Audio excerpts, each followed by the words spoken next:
I made him a reporter's reporter, and I can think of no higher tribute.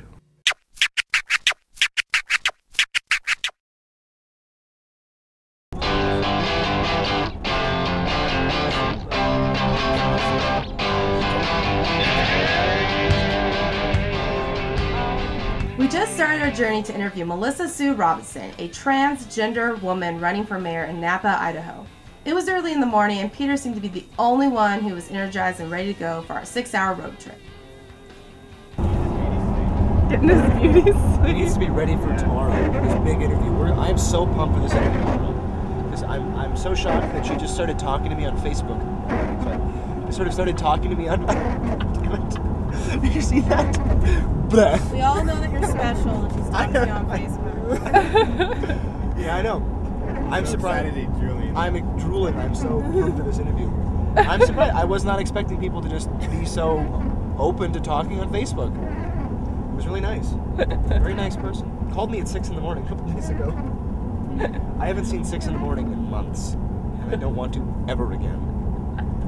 Silent. So where are we? Because we tried to do this before. We're in Uniontown. Uniontown! Woo! Woo! As we were driving, we saw a big dog on the side of the road. We decided we must stop by. And that is how we discovered the story of Dog Bark Park Bed and Breakfast. Hello, and welcome to Dog Bark Park Inn Bed and Breakfast.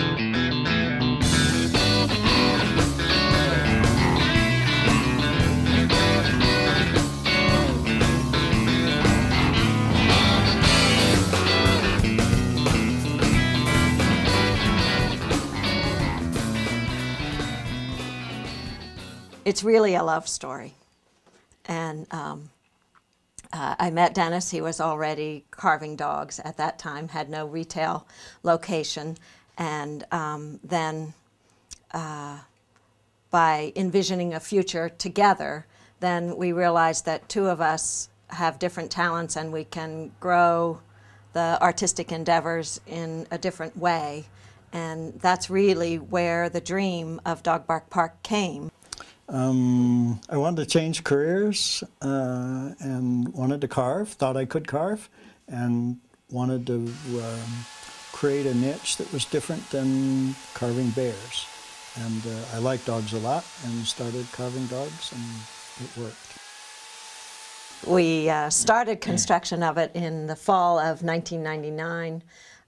Dennis took a good long while to build it, working on it only when the weather was nice, the wind wasn't blowing, it wasn't raining, and finally we finished it about midnight on the 1st of August in 2003 when a travel writer from New York City was our first guest coming. The paint was just barely dry on the walls when they arrived. In 1995, an opportunity presented itself that changed our lives tremendously, and Dennis got a contract to sell his carvings on QVC.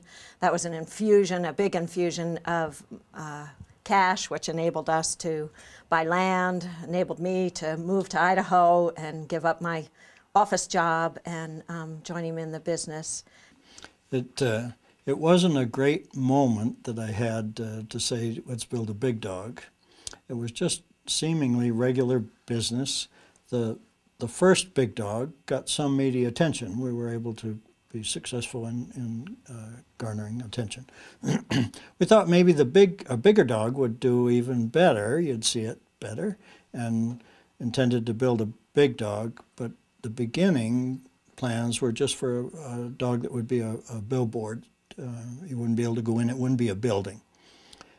Over dinner one night, and our lives really are touched with magic as we go through our lives, and I don't know which one of us said, what if we built it big enough then and people could go in it?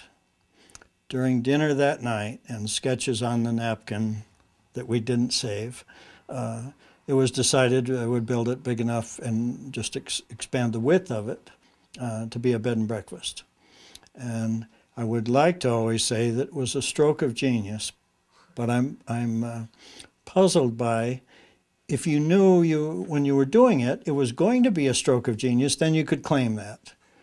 But if you didn't know it and you built it and then it became, maybe you're just lucky. So I guess we're just lucky.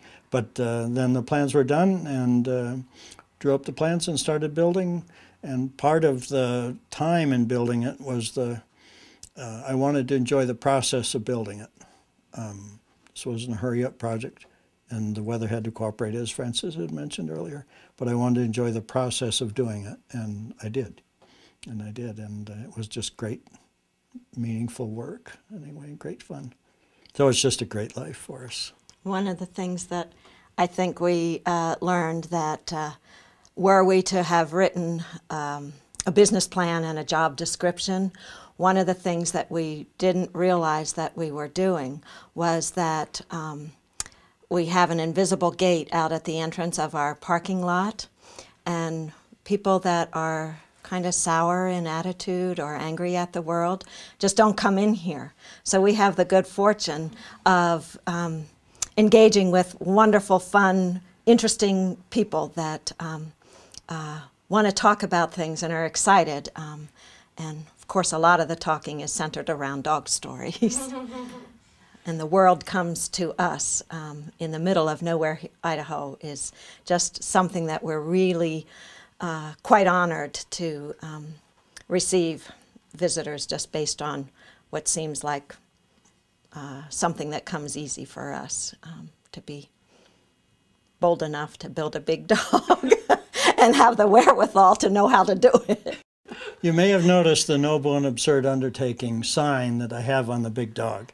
And I think that really sums it up in just a few words of what Dog Bark Park is, and maybe what Francis and I follow.